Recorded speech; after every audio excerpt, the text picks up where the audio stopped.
Good afternoon, guys. Today is Friday, July 15th. It's about 2 o'clock in the afternoon. Just finishing up my break here. I'm in Plattsburgh, New York today. I've been running to Vermont all week. I did 3 loads to St. Albans this week, Monday, Tuesday, Wednesday. And I delivered a Waterbury last night. And I got one more Waterbury to do, and then I'll be on my way home. But isn't that crazy how people take chances like that? It's a good thing that I had somewhere to go, had a nice wide shoulder. That car that was coming head on to me, they're either really brave or really stupid or both. So brave and stupid will get you killed for sure. Anyway, we're here. We're just finishing up our pre-trip, getting ready to roll for the day. 2 videos ago, I was talking about the ABS fuse for the trailer and how it blew out, and I found out something new that I'd never knew. I've been driving for 36 years now, 34 years, I forget, whatever, don't matter. It's a long time. But when the ABS doesn't have power, like the power from the truck going to the ABS system on the trailer, it has a backup. So if it has no power going to it, not to work, when you hit the brakes, it sends power to the ABS unit so that it can work in an emergency situation. So I know in this fuse box up here that we replaced the fuse in, that is the trailer ABS fuse here on the Kenworth T680. Other trucks don't know if they have it or where it's located at. This truck here has 3 fuse boxes. It's got the one here under the hood. It's got another one that's behind here inside that you can access, and also has another one in the toolbox in the back there for the all the stuff in the rear of the truck. But if you don't have power, like when that fuse blows, I had that same trailer again that blew the fuse the last time, and it did it again. So I don't know how they're going to figure out why that's doing that, but that fuse blows whenever you hit the brake pedal and the brake lights come on. The ABS unit in the back gets power, and that's why that light comes on, to let you know there's a problem, that it's not getting power. So it still has power when you're braking so that it can do its thing, keep the wheels from locking up. So that's like a backup system for the ABS. Anyway, that's about how it's all going this week, about the same. Weather's been good, been hot, it's summertime, it's mid-July, so it's what expected. Steer tires. Okay, let's talk about the steer tires. These are the new ones I got. They've been on here a week and a half now, and when I was there getting them done, let's see if you can see it. Okay, yeah, let's see down here. I don't know if you can see these weights. If it's too dark, I want these wheel weights. Well, there was some more in the middle here, so they fell off. And same with the other side, so missing some weights. The problem is, when I was there getting my tires done, they didn't have any of the stick-on ones that go in the middle of the wheel. So he told me to come back in a week, which was this past Monday, and I called up to tell him I was coming, and they still hadn't got those stick-on weights in. He said they were coming on Tuesday, so Monday's really the only day I go by the Goodyear dealer, which is over in Syracuse, East Syracuse. So I'm going to try again for this Monday. But I'd like to get them weights on and make sure we don't ruin these steer tires. They're riding smooth, but if they're a little bit out of balance, right now they're brand new, they're kind of probably sucking that up so I don't feel it. So I want to get them balanced out correctly. Anyway, well, we're about to head down to Fulton to pick up our next loaded trailer. We're going to go to Waterbury and deliver that. We'll have to take a 10-hour break either in Waterbury or maybe a little ways down the road headed towards home. So we'll be home Saturday dinner time or early evening this week, looks like. Anyway, let's get the day started.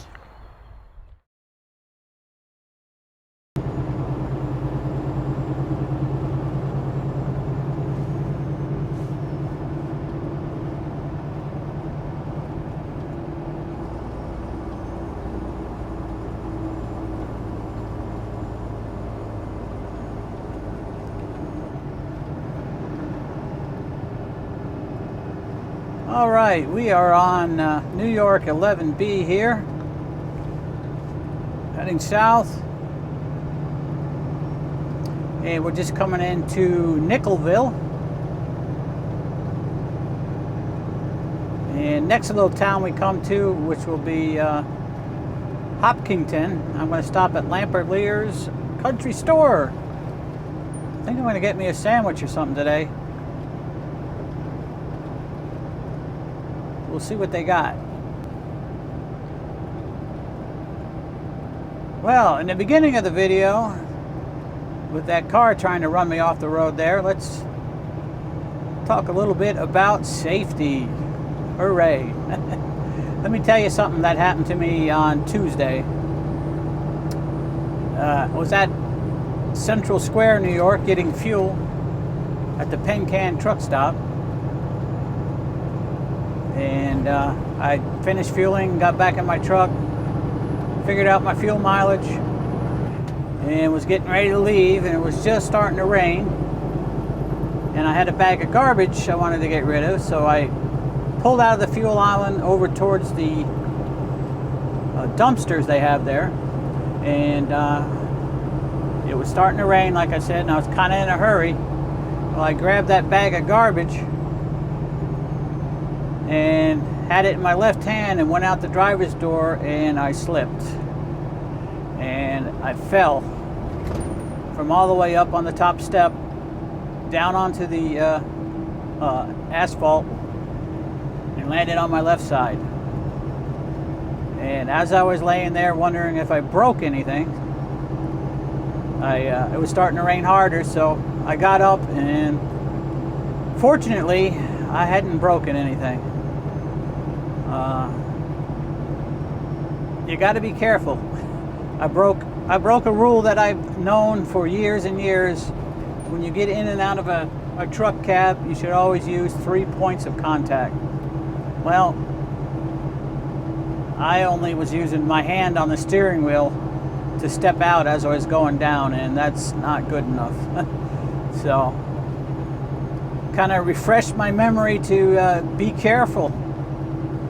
Be careful. You can get hurt falling out of these trucks for sure.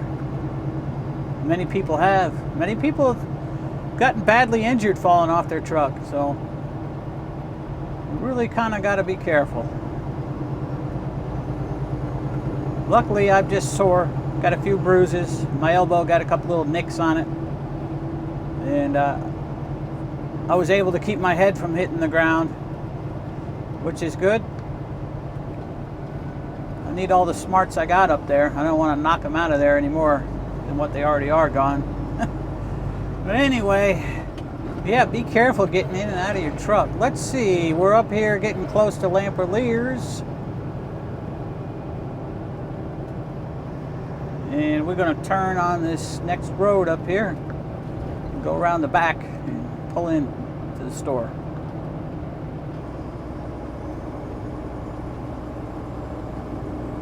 See what they got to eat. I'm kind of hungry. I started my day and I didn't have anything to eat down there in Plattsburgh, so I'm sure they can fix me up here with something.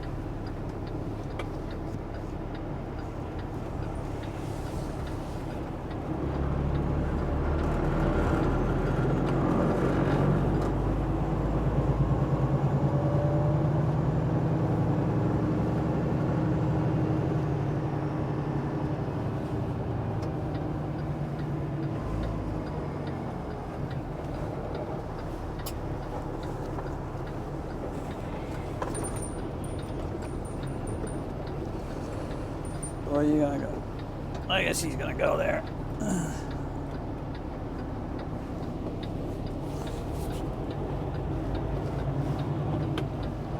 Okay.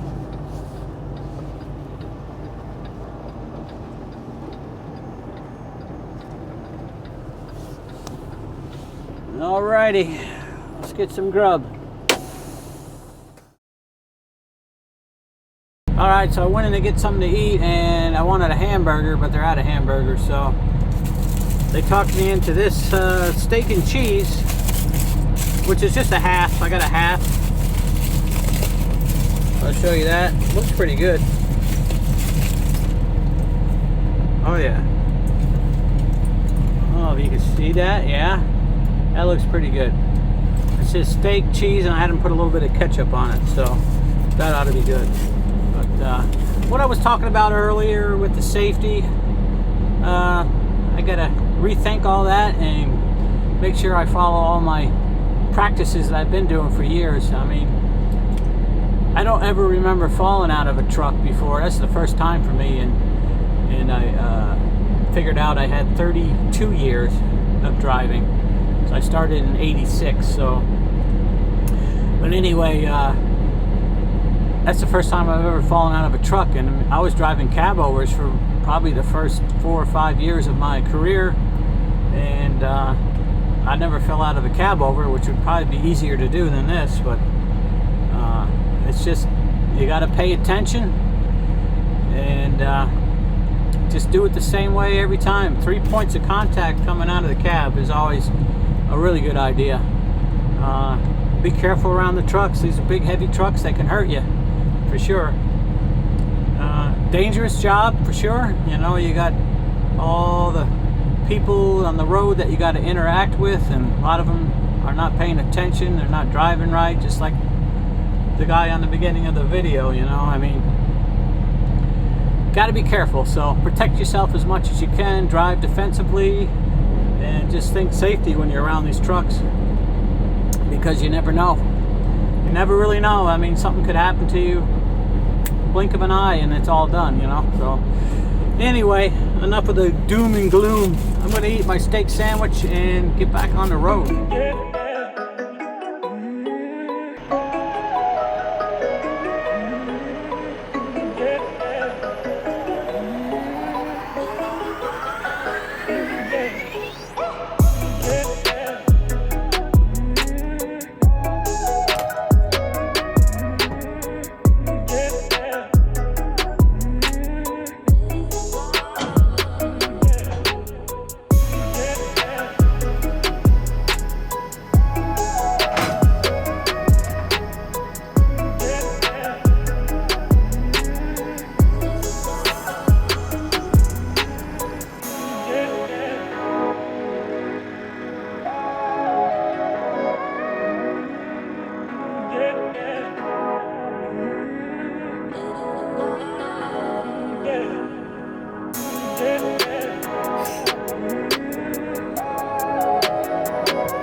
so I made it up to Waterbury, got my load delivered. They had the empty ready, so I was able to just back into the door, drop my loaded trailer, grab the empty, which they had out in the parking area, and headed on out of there. And I made it up to the rest area in Williston, Vermont, so a little bit of a head start on the way home tomorrow. Anyway, I think we'll end the video here. Do appreciate you guys watching. Give me a thumbs up if you would. It helps out the channel. Alright guys, love you all. See you soon.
Yeah.